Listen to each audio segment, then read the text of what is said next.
How much VRAM do you need in 2025? Hello and welcome to our channel. How much VRAM do you need in 2025?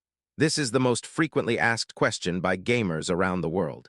Nowadays, most of the games are graphics-rich, which requires a lot of GPU VRAM and computing power. If you want to play games in high resolution to get the most out of gaming experience, then you should have a GPU with sufficient VRAM.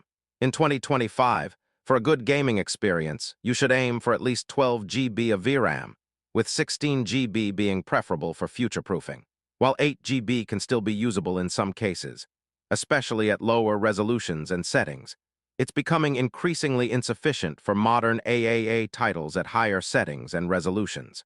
If you are planning to buy a new GPU and have the budget, then go ahead with any of the NVIDIA 50 series with at least 16 GB of VRAM. Thanks for watching the video. Hit the like button and subscribe for more tech videos.